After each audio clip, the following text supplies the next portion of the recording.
नमस्कार, India voice देख रहे हैं आप और मैं हूं आपके साथ सुचित्रा गुप्ता। आप देख रहे हैं इंडिया वॉइस का खास कार्यक्रम देवभूमि समाचार। खबरों की ओर रुख करेंगे।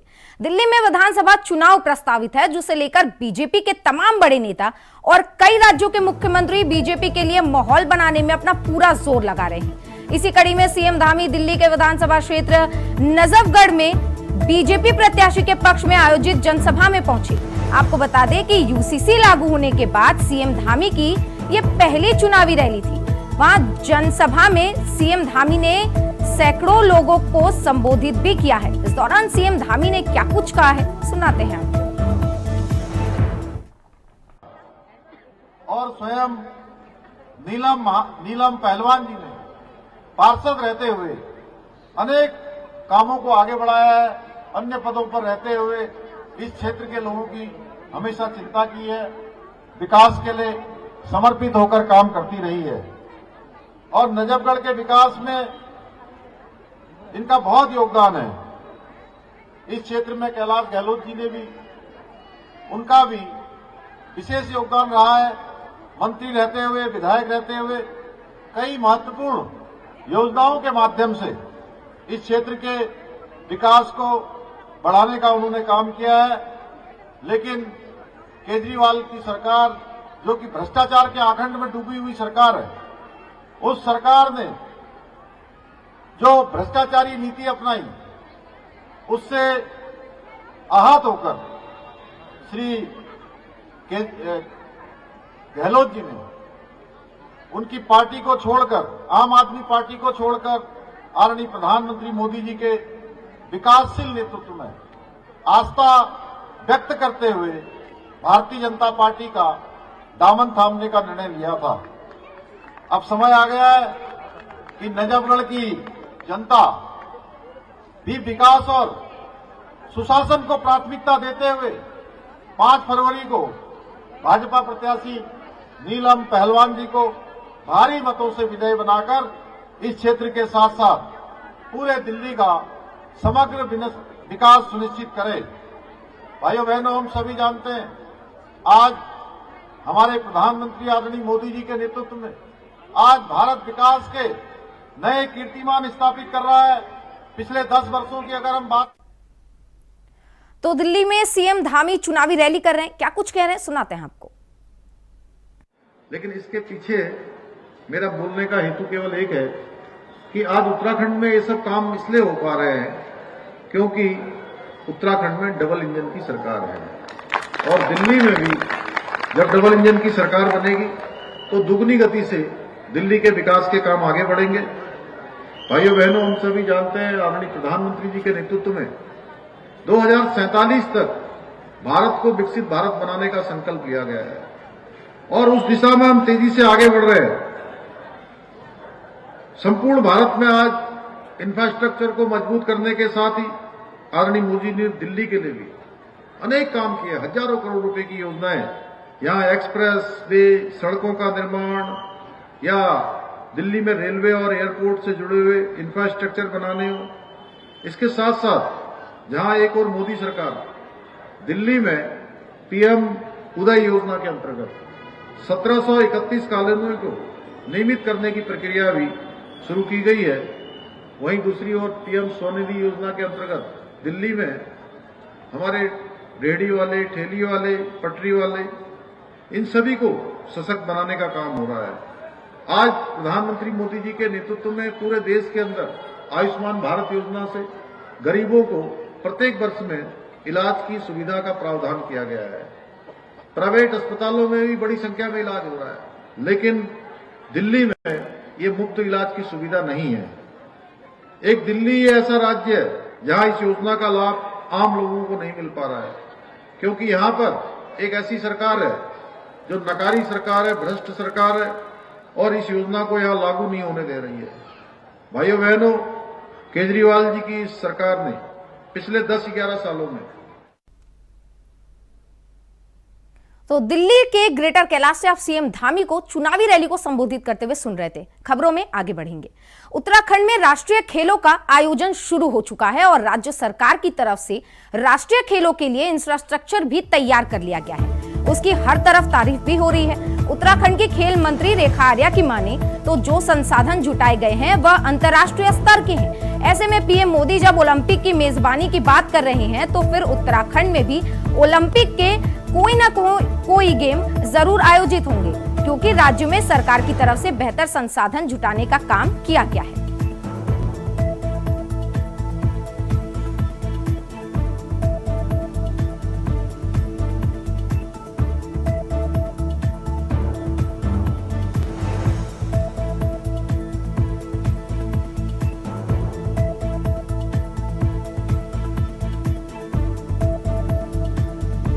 निश्चित रूप से देखिए, जो इंफ्रास्ट्रक्चर खेल के क्षेत्र में हम लोगों ने डेवलप कर दिया है, ये बिल्कुल राष्ट्रीय स्तरीय और अंतर्राष्ट्रीय स्तर का जो है हम लोगों ने स्पोर्ट्स इंफ्रास्ट्रक्चर डेवलप किया है। यदि चाहे वो स्विमिंग का देख लेंगे, यदि हम शूटिंग रेंज का देख लेंगे, यदि हम अपने रेसलिंग का देख लेंगे, यदि हम मल्टीपर्पज़ हॉल देख लेंगे, तो मैं समझती हूँ कि साई के बहुत सारे अधिकारी यहाँ पर आए हैं और मैं समझती हूँ कि उत्तराखंड भारतीय ओलंपिक संघ से भी कई लोग यहाँ पर आए हैं, जिन्होंने यहाँ के संसाधनों को देखते हुए इस बात की खुशी जाहिर करी है कि ये संसाधन जहाँ आज हमारे बच्चों को राष्ट्रीय खेलों में समर्पित हो रहे हैं, इसके अलावा आने वाले समय में ये बच्चों के लिए आगे भी इसकी लेगेसी प्लान बनी रहे, उसके लिए विभाग तैयारी भी करे हुए है।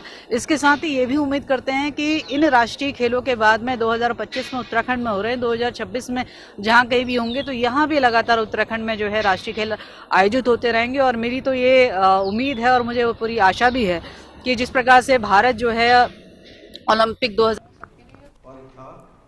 जनवरी 2025 को इसमें ब्रह्म मुहूर्त से पूर्व प्रातः 1 बजे से 2 बजे के मध्य बेला क्षेत्र में अखाड़ा मार्ग पर भारी भीड़ का दबाव बना और इस भीड़ के दबाव के कारण दूसरी ओर के बैरिकेड्स टूट गए और भीड़ के लोग बैरिकेड्स बांधकर दूसरी तरफ ब्रह्म मुहूर्त के स्नान का इंतजार कर रहे श्रद्धालुओं को कुचलना शुरू कर दिया।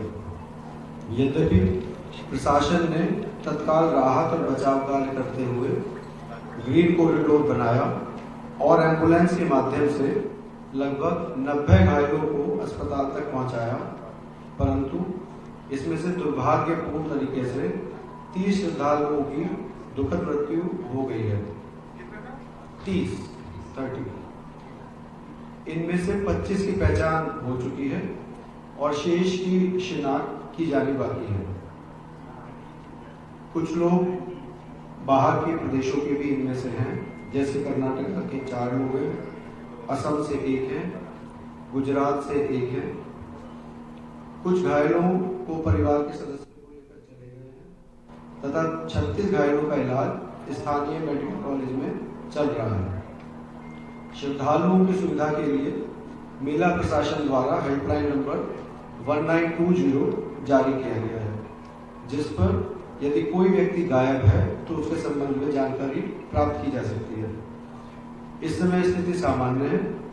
माननीय मुख्यमंत्री जी द्वारा सभी पूज्य महामंडलेश्वरों, संतों एवं अखाड़ों से वार्ता कर आग्रह किया गया है और सभी इस अमृत स्नान के भागीदार बने। सभी पूज्य शंकराचार्य, पूज्य आचार्य महामंडलेश्वर एवं अखाड़ों के द्वारा श्रद्धालुओं की सुविधा का ध्यान रखते हुए कुछ विलंब से अमृत स्नान आज किया गया, जो कि आज सकुशल संपन्न कराया गया। इसमें कितनी महिलाएं हैं, कितने बच्चे हैं? हम आपको डिटेल लिस्ट जो है आपको दे देंगे, प्रोवाइड कर देंगे। क्या हुआ था अगर निश्चित हो रहा है? क्या कुछ हुआ था वहाँ पर जो आपने शुरू में बताया? हादसे की वजह क्या रही शुरू में जो आपने बताया? देखिए, ये मेला क्षेत्र में अखाड़ा क्षेत्र में बैरिकेड्स लगे हुए हैं और अन्य जगहों पे बैरिकेड्स लगे हुए हैं। तो घाट पे और अखाड़ों पे बैरिकेड्स हैं, उसी में बैरिकेड्स में कुछ बैरिकेड्स टूट गए और बैरिकेड्स टूटने की वजह से जो श्रद्धालु नीचे कई बार जमीन पे सो जाते हैं या वेट करते हैं ब्रह्म मुहूर्त का, वो उनके ऊपर दूसरे श्रद्धालु अफरा तफरी में चढ़ गए, जिससे वो जो नीचे जो सोए हुए श्रद्धालु थे वो नीचे आ गए, वो कुछ नहीं गए। जो श्रद्धालु तेजी से चले उनके ऊपर उनके द्वारा, तो ये बेसिकली एक ऐसी स्थिति उत्पन्न हुई जो कि जो श्रद्धालु ब्रह्म मुहूर्त का वेट कर रहे थे और जो श्रद्धालु तुरंत वहां पे आए थे, तो उनके बीच में कहीं ना कहीं थोड़ा सा एक वो रहा कि वो देख नहीं पाए कि नीचे कौन है और उस वजह से ये दुखद हादसा हुआ।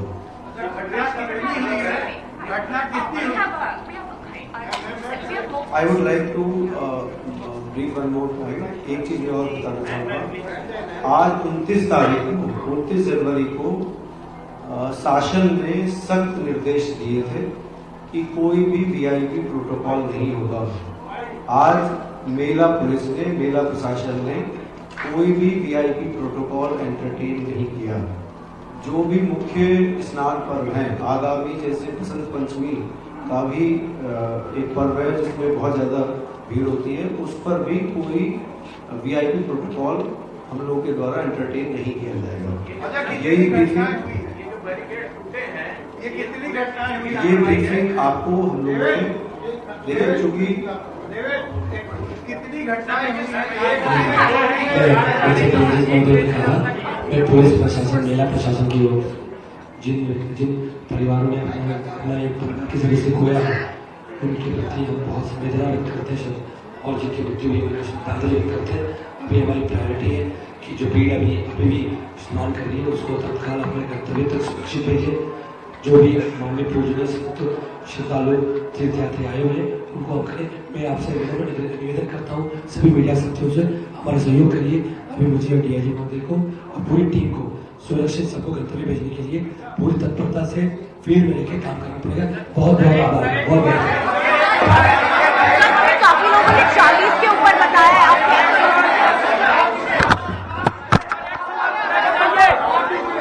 ये इस तरह से जाना ठीक नहीं है।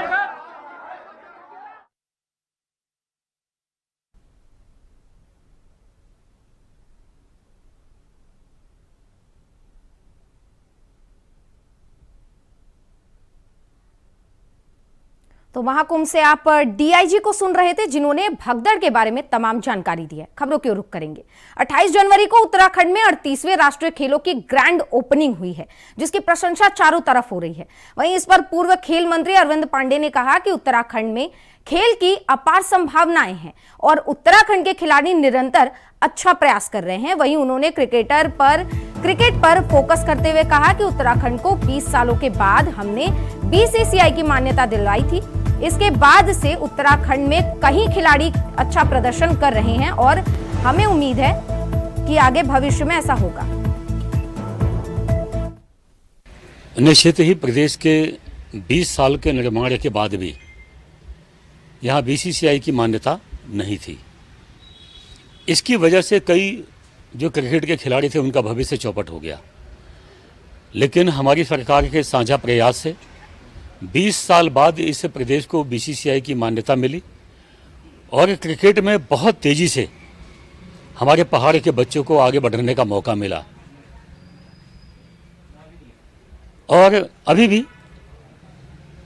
क्रिकेट में अच्छा भविष्य है, लेकिन जब कोई नया काम होता है, काफ़ी संघर्षों के बाद रिजल्ट निकलना चालू होता है, तो कुछ मिला जुला उसका परिणाम आता है। तो कुछ ऊपर नीचे हो सकता है, कम ज़्यादा हो सकता है, लेकिन हमें उम्मीद है कि बीसीसीआई की मान्यता जो 20 साल बाद मिली है, निश्चित ही उत्तराखंड के बच्चों के जो क्रिकेटर हैं उनके भविष्य के लिए अच्छा होगा। कुछ कमियां होंगी तो निश्चित ही उसको ठीक किया जाएगा ताकि बच्चों का भविष्य चौपट ना हो। जो उदीयमान बच्चे हैं क्रिकेट के, उनको जो प्लेटफॉर्म मिला है उस प्लेटफॉर्म पे किसी प्रकार का धब्बा ना लगे, इसके लिए हमारी सरकार प्रयास कर रही है, अच्छा काम कर रही है, हमें विश्वास है। देवभूमि समाचार में वक्त हो चला एक छोटे से ब्रेक का, जल्द हाजिर होते हैं। ब्रेक के बाद देवभूमि समाचार में एक बार फिर से आप सभी का बहुत स्वागत। खबरों के रुख करते हैं। 38वें राष्ट्रीय खेलों की शुरुआत हो चुकी है और प्रधानमंत्री नरेंद्र मोदी ने मंगलवार को देहरादून से राष्ट्रीय खेलों का शुभारंभ किया। वहीं आज हल्द्वानी के महिला स्टेडियम में महिला फुटबॉल टीम का पहला मैच हरियाणा और ओडिशा के बीच खेला गया। पहले हाफ में ओडिशा के 2 गोल किए और वहीं हरियाणा की टीम ने 1 गोल किया। आपको बता दें कि ओडिशा की टीम ने 2 गोल करके यह मुकाबला अपने नाम कर लिया। वहीं हरियाणा सिर्फ 1 ही गोल कर पाई। इस दौरान खिलाड़ी और कोच सभी व्यवस्थाओं से संतुष्ट दिखाई दिए। वहीं खिलाड़ियों ने ग्राउंड की तारीफ करते हुए कहा कि यह ग्राउंड बिल्कुल इंटरनेशनल स्तर का तैयार किया गया है। वहीं उड़ीसा विनिंग टीम के खिलाड़ियों ने कहा कि उनकी शुरुआत जीत के साथ हुई है और आगे भी वो इसी तरीके से खेलेंगे। 38वें राष्ट्रीय खेल जो उत्तराखंड में आयोजित हो रहे हैं, ये अपने आप में बहुत ही उपलब्धि है उत्तराखंड सरकार के लिए, उत्तराखंड की जनता के लिए, उत्तराखंड के खिलाड़ियों के लिए। ये बहुत ही सुनहरा अवसर है उनको नई प्रतिभाओं को देखने का और अपने खेल में निखार लाने का।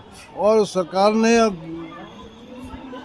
काफ़ी कोशिश की है इंफ्रास्ट्रक्चर बनाने की और बड़े अच्छे यहाँ पर जो है आधुनिक सुविधाओं से युक्त ये स्टेडियम बन चुके हैं, जहाँ पर राष्ट्रीय खेल उत्तराखंड में इस समय आयोजित हो रहे हैं। अधिकतर खेल देहरादून में हैं और 7 खेल यहाँ हल्द्वानी में हो रहे हैं। और आपने देखा होगा, हल्द्वानी में आप हैं, इस समय शानदार फुटबॉल मैच हो रहा है और 2 टीमें खेल रही हैं, उड़ीसा और हरियाणा। तो हमारे यहाँ के खिलाड़ियों को इससे बहुत ही प्रेरणा मिलेगी। मैं वैसे बेसिकली बॉक्सिंग कोच रहा हूँ यहाँ 1990 से 1990 से लेकर 1995 तक मैं यहाँ। उत्तराखंड का सबको नमस्ते। मुझे बहुत अच्छा लगा, बहुत एंजॉय किया और ये फास्ट टूर्नामेंट था तो पहला विन बहुत इम्पोर्टेंट था। हम लोग का टीम ने बहुत अच्छा तरीके से गेम खेला, सपोर्ट ही अदर किया और मेरा टीम ने मुझे अच्छा पास किया, इसलिए मैंने अच्छा गोल किया। तो पहला गोल मेरा टीम को डेडिकेट कर, जैसे हम लोग का गेम प्लान हुआ था ऐसे ही हुआ। तो हाल ही में हुए निकाय चुनाव में बीजेपी का दबदबा देखने को मिला है और भले ही कांग्रेस की जीत नहीं हुई हो बड़ी, लेकिन पार्टी के बड़े नेताओं को इस बात से संतोष है कि इस बार के चुनाव में युवाओं ने बढ़ चढ़कर हिस्सा लिया है। और इसे लेकर हरीश रावत ने क्या कुछ कहा है, सुनाते हैं। कांग्रेस के लिए ये मौका ऐसा है कि जब हम कई मोर्चे हार गए तो इस मोर्चे पर कांग्रेस अपने लिए एक महत्वपूर्ण लड़ाई लड़ रही है। ये महत्वपूर्ण मोर्चा है। तो इस मोर्चे पे जो साथ रहे हैं कांग्रेस के इतिहास में वही काउंट करेंगे। और जो इसमें लड़ेगा, मैं बहुत सारे लोगों को देख रहा हूँ यहीं देहरादून में वीरेंद्र पोखरियाल जी के साथ जिस तरीके से वो लड़का लगा हुआ है, मेयर पद का प्रत्याशी थे वो जो थापर अभिनव, जिस तरीके से ये हमारे एक छात्र संघ के अध्यक्ष लोग, कुछ लोग लगे, तो वो सब लोग। खानपुर के पूर्व और मौजूदा विधायक के बीच वर्चस्व की लड़ाई अब जाति पर आ गई है। इसे लेकर आज चैंपियन की ओर से महापंचायत बुलाई गई थी। भले ही महापंचायत कैंसिल हो गई हो, पर भारी तादाद में आज कई जगहों पर गुर्जर लंडौरा रंग महल पहुंचे। सुबह से ही लोग पहुंचने लगे थे। हालांकि काफी देर तक इनकी एंट्री महल के अंदर नहीं हो पाई क्योंकि प्रशासन ने इन्हें रोक दिया था, लेकिन काफी मशक्कत के बाद वो दाखिल हो गए और प्रशासन भी वहां पर भारी संख्या में मौजूद रही ताकि कोई अनहोनी ना हो। इस दौरान गुर्जरों ने कहा कि अगले 2 दिन में अगर कुंवर प्रणव सिंह को जमानत नहीं दी गई तो वो रोड और रेल सभी जाम कर देंगे और इसके जिम्मेदार सिर्फ प्रशासन होगी।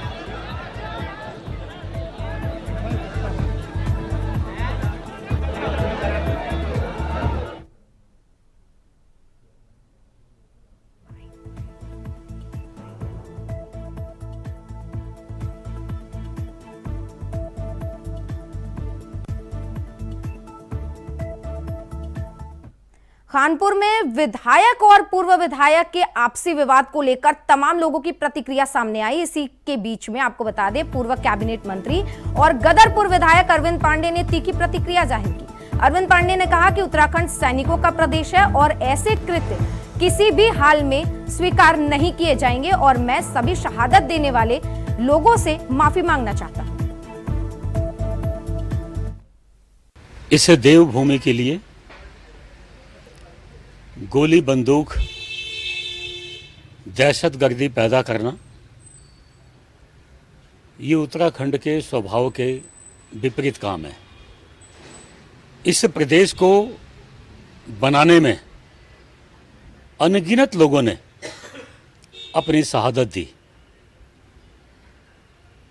इसीलिए इस प्रदेश का महत्व बहुत बड़ा है। प्रदेश तो कई हैं, लेकिन उत्तराखंड प्रदेश शहादत देने के बाद, कुर्बानी देने के बाद इस प्रदेश का निर्माण हुआ है और इस प्रदेश को देवभूमि, सैनिकों की भूमि और शहीदों की भूमि है। इसलिए यहाँ अराजकता, गोली चलाना, बंदूक चलाना और किसी की माँ का अपमान करना, ये किसी को इसका अधिकार नहीं है। और निश्चित ही बेशक हमारे साथ के विधायक हैं, किसी दल के भी हों, लेकिन मैं ऐसे कृत्य की मैं निंदा करता हूं। और मैं इस प्रदेश को बनाने के लिए जिन लोगों ने अपना बलिदान दिया, उन शहीदों से, ऐसे कृत्य के लिए मैं अपने शहीदों से माफ़ी मांगता हूं कि उन्होंने इस प्रदेश का निर्माण किया अपनी जान को देके, इस काम के लिए नहीं।